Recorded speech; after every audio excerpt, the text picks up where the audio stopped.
XVI à Napoléon. Allez. En fait,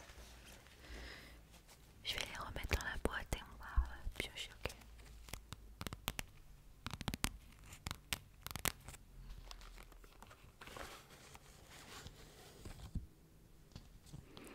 Alors, le règne des Capétiens, croisade et puissance des rois de France. Allez, c'est le livre numéro 4 de l'encyclopédie de la France, de l'histoire de France. Allez hop.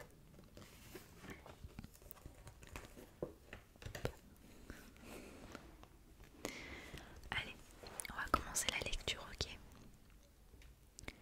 Je t'enlève la lumière comme d'habitude, hein. Comme ça tu peux bien dormir. Tac, tac, tac, tac, tac. Ouais, super. Allez, je tourne un petit peu le micro. Super.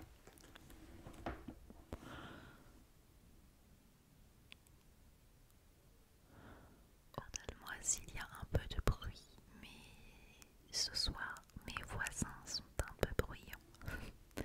On va faire avec. Alors, l'ascension des Capétiens.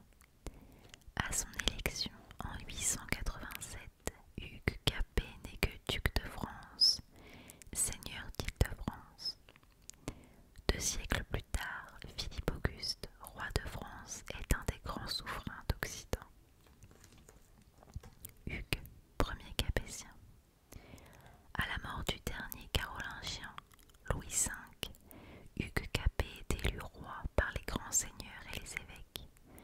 Il n'est donc que le premier d'entre eux. Son pouvoir effectif ne s'exerce que sur quelques seigneuries disséminées entre Seine-et-Loire, avec l'Île-de-France et Paris comme centre. Le duc d'Aquitaine, le comte de Toulouse ou celui de Flandre sont beaucoup plus puissants que lui. Pour assurer sa succession, il doit associer son fils au trône en le faisant élire de son vivant. Un roi sacré. Mais Hugues Capet reçoit le sacre. Par cette cérémonie, qui ordinairement a lieu à Reims, le roi devient loin du Seigneur, à l'image des rois de la Bible. Il est investi d'une mission, défendre l'Église, protéger les faibles, assurer la paix. Il a le pouvoir surnaturel de guérir. Il gagne même les guerres quand les moines de Saint-Denis sortent leurs étendards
se battre dans le Midi sous la direction de Simon de Montfort.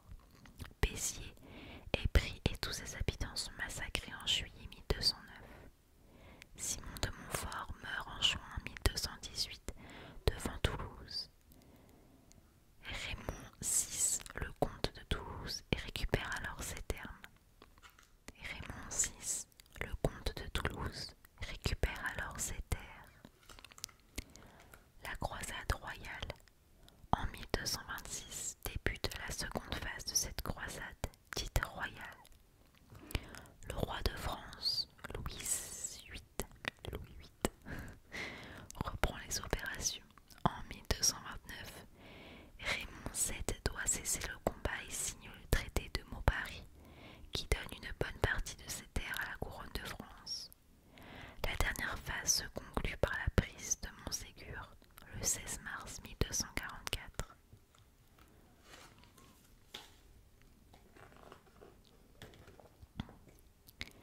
L'apogée des Capétiens.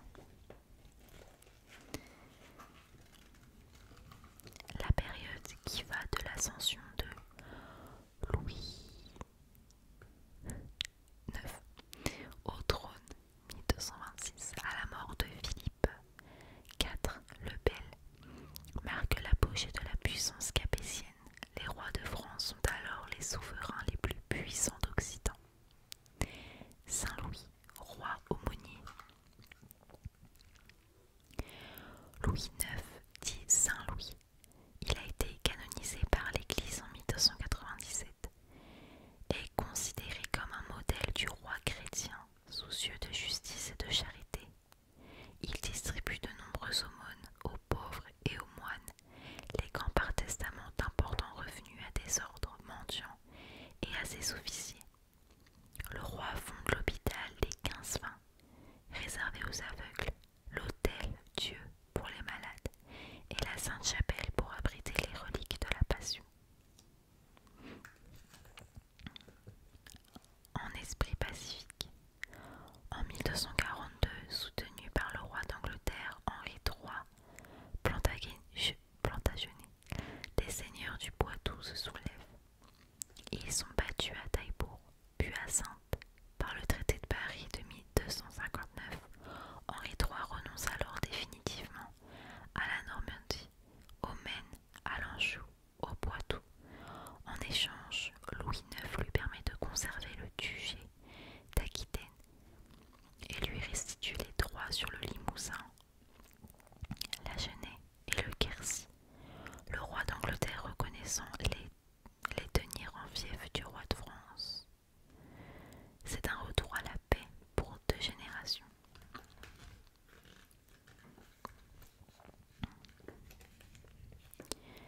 Philippe IV le Bel. C'est le souverain qui donne au domaine royal sa plus grande extension et à la monarchie capétienne son plus grand pouvoir. C'est lui qui impose l'adage que le roi de France est empereur en son domaine. Sous son règne, les limites du domaine atteignent la Meuse et le Rhône. Dans son entourage, des spécialistes des lois romaines, les légistes le poussent à se doter de moyens plus efficaces de gouverner.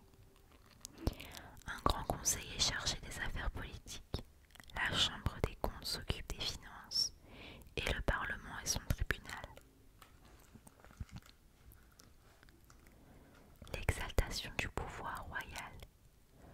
Nouveauté importante, le roi charge une assemblée formée de représentants des nobles, du clergé et de la bourgeoisie des villes d'approuver ses décisions.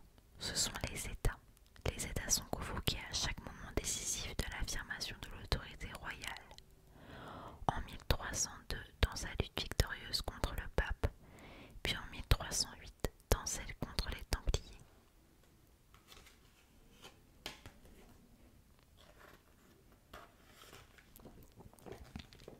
Le printemps des villes.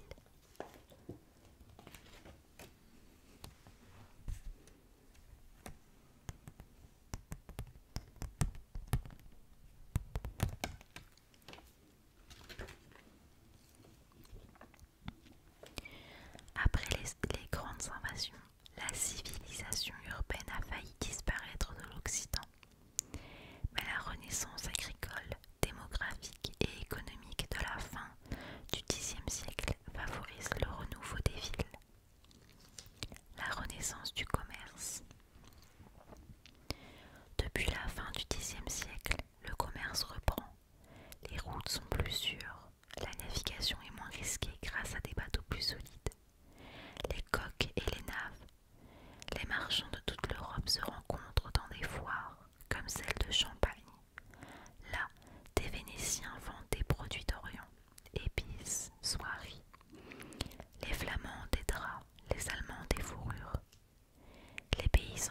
produisent plus. Ils vont donc à la ville, lieu de tous les échanges, pour vendre le surplus de leur production et acheter outils ou vêtements. Le renouveau des villes. Les villes bénéficient de la reprise du commerce et de l'artisanat. Entourées de remparts, elles développent de nouveaux quartiers. Les faubourgs, à proximité d'un château, d'un monastère, près d'un carrefour, d'un quai, d'un pont, etc. Les activités s'organisent autour de la grande place, du marché, de la cathédrale, des salles, du palais communal. Les rues étroites aux tracés irréguliers sont bordées d'habitations et encore bellement. Au XIIIe siècle, certaines commencent à être pavées. L'évacuation des eaux usées reste un problème.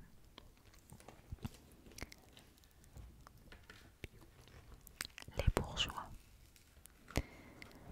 Implantés dans les villes, artisans et commerçants forment peu à peu une nouvelle classe sociale. Les bourgeois, habitants du bourg, la ville. Pour s'assurer contre les risques, les marchands s'associent en formant des compagnies de commerce appelées anses ou guildes. Les artisans font de même et se groupent en métiers, c'est-à-dire en corporations. Ces hommes vont s'opposer aux seigneurs qui prélèvent des taxes et exigent d'eux un service militaire.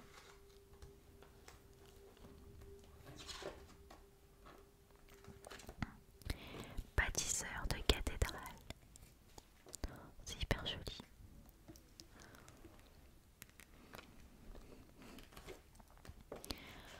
Dans la seconde moitié du XIIe siècle apparaît en Île-de-France un art nouveau, l'art gothique. La cathédrale gothique est un hymne à la lumière et l'expression du renouveau urbain. L'art de la lumière. Un fin squelette de pierre sert d'armature à la construction d'une cathédrale gothique. Des croisées d'ogives soutiennent les voûtes et en répartissent le poids sur de sveltes et hautes colonnes et non plus sur les murs. De larges ouvertures peuvent alors être percées pour laisser passer la lumière au travers de vitraux et de rosaces.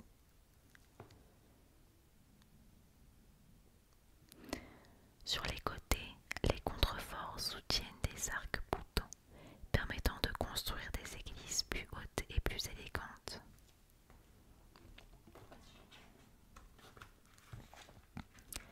C'est terminé.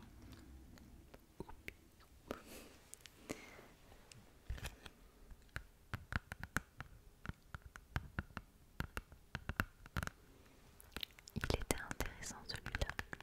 En plus, il parlait un petit peu du christianisme. Ça va bien avec la chaîne.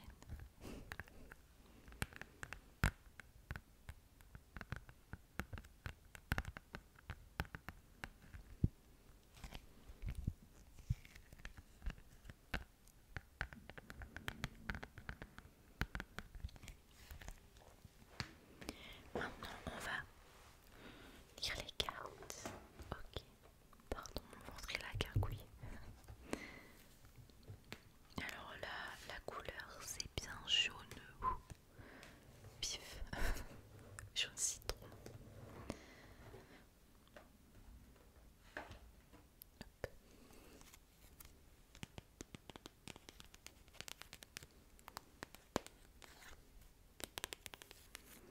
Alors ça m'a pas l'air d'être celles qui sont sur le devant puisqu'elles sont marron. Attends, il y a deux jaunes alors faut que je fasse attention. Et oui, c'était un peu jaune ça aussi. C'était sur la Révolution, on l'a déjà lu du coup. Alors là par contre ça doit être ça je pense, c'est tout jaune. Ouais voilà j'ai trouvé.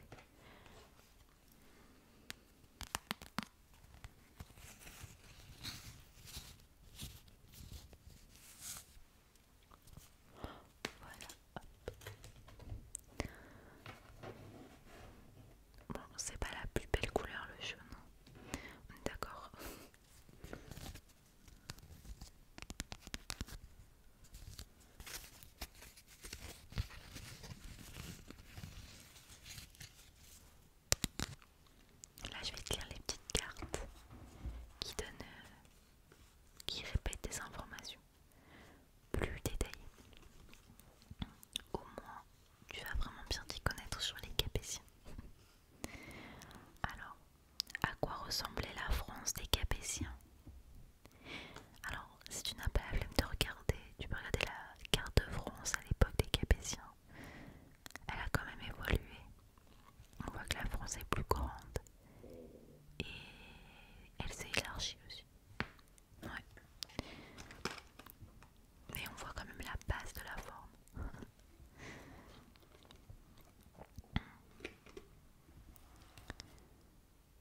fonctionnait la justice sous Saint-Louis. Pour assurer la tranquillité de tous ses sujets, Saint-Louis fait interdire les guerres privées. À l'intérieur de son domaine, il renforce l'autorité des officiers royaux tout en les faisant contrôler par les enquêteurs royaux chargés de réprimer leurs abus. Hors du domaine, il augmente les possibilités de faire appel à la justice du roi contre la justice du Seigneur. Des juristes du conseil sont réunis pour en juger plusieurs fois par an.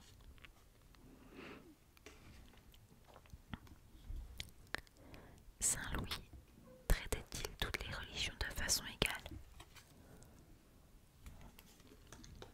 Saint Louis, défenseur et adepte d'une religion d'amour, n'hésite pourtant pas à combattre violemment les cathares, ces hérétiques qui s'écartent des doctrines de l'Église.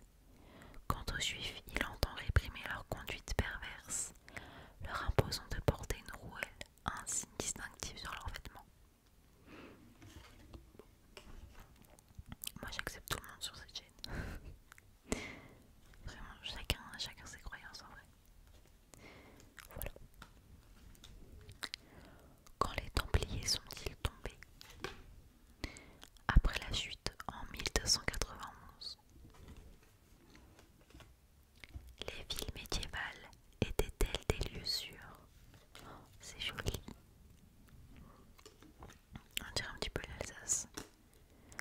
Le feu peut prendre brusquement et ravager rapidement l'ensemble de la cité. Ainsi Rouen brûle 6 fois entre 1200 et 1225. La promiscuité et l'insalubrité créent aussi des conditions idéales à la propagation des maladies, les épidémies. La lèpre puis la peste frappent souvent les habitants. Qu'est-ce qu'une commune au Moyen-Âge? Pour se libérer de l'emprise du Seigneur, les bourgeois s'unissent par serment d'aide mutuelle et forment une commune.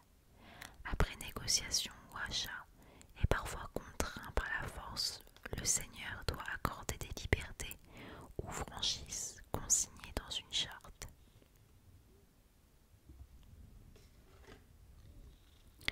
Quel artiste travaillait sur les cathédrales? Les artistes se libèrent des terreurs ancestrales et de l'univers grouillant de monstres de l'époque romane pour proposer des scènes plus humaines et plus apaisées. La Vierge et la vie quotidienne sont souvent représentées. La sculpture envahit les façades, les animant de figures superbes qui se détachent de leur support de pierre.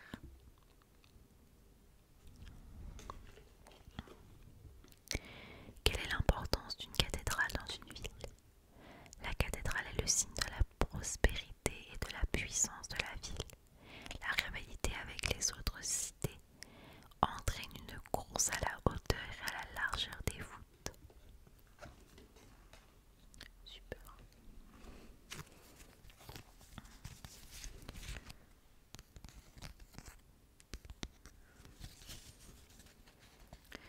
Bon bah voilà. Il nous restera 1, 2, 3, 4, 5, 6, 7 livres encore à lire dans ce coffret. Et ensuite je te laisse tranquille avec l'histoire de France. Pour le moment. Non, en vrai c'est hyper important de connaître ce qui s'est passé avant. Et hyper intéressant aussi. Que ça soit n'importe quelle époque, il est normal que tu n'aimes pas toutes les époques.